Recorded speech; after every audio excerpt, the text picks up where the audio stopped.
마트에 갈 때마다 들리는 할인 채소 코너입니다. 꽤 신선하고 묵직한 팽이버섯이 800원.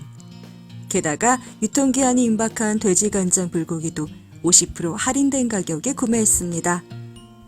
오늘 저녁 식사 메뉴가 바로 정해졌습니다. 후라이팬에 기름을 두르고 사온 고기의 반 정도를 얹습니다.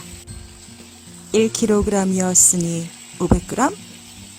배가 너무 고프니 그 정도는 충분히 먹을 수 있을 것 같습니다.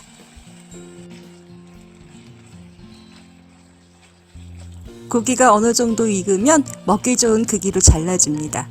그리고 냉장고에 한 조각 남아있던 양파를 채 썰어 놓고 오늘 사온 팽이버섯도 듬뿍 넣어줍니다. 이제 다 익은 것 같습니다.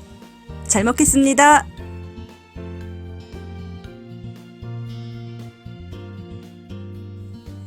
작년 여름 따사로운 햇볕이 덮기는커녕 요 앞머리를 비집고 들어와 바람과 함께 내 눈썹을 훅 하고 날리더니 눈앞에 펼쳐져 있던 거대한 라플란드 호수 위에 절퍼덕 앉았는데 덕분에 사방팔방 흩뿌려지는 은빛의 여름 햇살이 얼마나 아름답던지 등 뒤에 무거운 배낭도 잊은 채 발걸음 멈추고 한참을 넋을 놓고 바라보았습니다.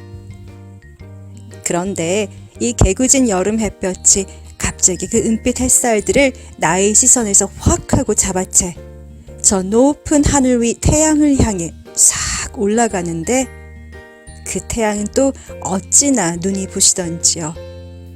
순간 태양의 강렬한 빛이 그 황홀할 정도의 눈부심이 너무 궁금했습니다.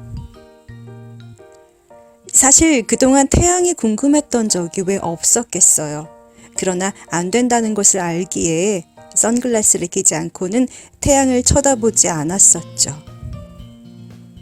그런데 말이죠. 이날은 너무 궁금해서 참을 수가 없었습니다. 그리고 어이없이 저질러 버렸습니다. 꼭 그리스 신화의 이카루스처럼요. 그 후 시력이 부쩍 안 좋아졌다는 것을 느끼고는 있었지만 생활에 큰 지장은 없는 것 같아 안과 검진을 차일피일 미뤄왔습니다.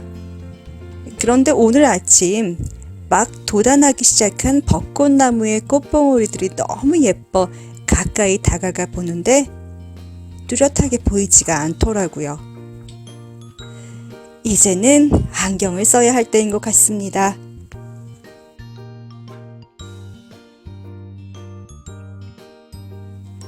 새처럼 하늘을 나는 것에 도취되어 너무 높이 날지 말라는 아버지 나이달로스의 경고를 잊고 하늘 높이 날았다 날개를 붙인 밀랍이 태양열에 녹아 바다로 떨어져 죽은 이카루스. 얼마 전 세스 고딘의 이카루스 이야기를 읽었는데요.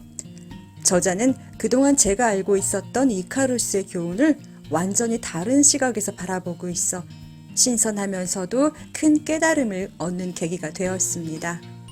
물론 작년 여름 저의 이카루스 같은 행동은 해서는 안 되는 거죠. 세스 고딘의 이카루스 이야기 중 저에게 큰 용기와 깨달음을 주었던 내용을 함께 나누었으면 합니다.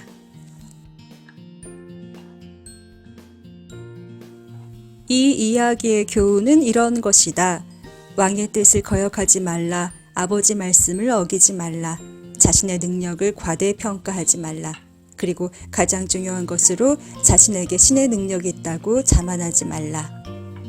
그런데 이 이야기에서 빠진 부분이 있다. 그것은 다이달로스가 이카루스에게 너무 높게는 물론 너무 낮게도 날지 말라고 경고했다는 점이다. 수면에 너무 가까이 날다가는 날개가 젖어 물에 빠져 죽을 수 있으니까. 그러나 우리 사회는 이 신화에서 너무 낮게 날아서는 안 된다는 경고를 의도적으로 무시했다. 그리고 자신의 존재를 적극적으로 드러내거나 소란을 피워서는 안 된다고 끊임없이 서로를 질책하도록 만들어 놓았다. 너무 높게 나는 것보다 너무 낮게 나는 것이 훨씬 더 위험할 수 있다. 왜냐하면 안전하다는 착각을 주기 때문이다. 우리는 지금 과거 어느 때보다 더 높이 날 수 있는 세상을 맞이했다. 하지만 안타깝게도 낮게 날아야 한다는 유혹에 여전히 매여 있다. 우리가 나아갈 길은 무모한 어리석음도 자기 생각이 없는 복종도 아니다. 한 사람의 인간이 되고 마음껏 높이 날아오르는 것이다.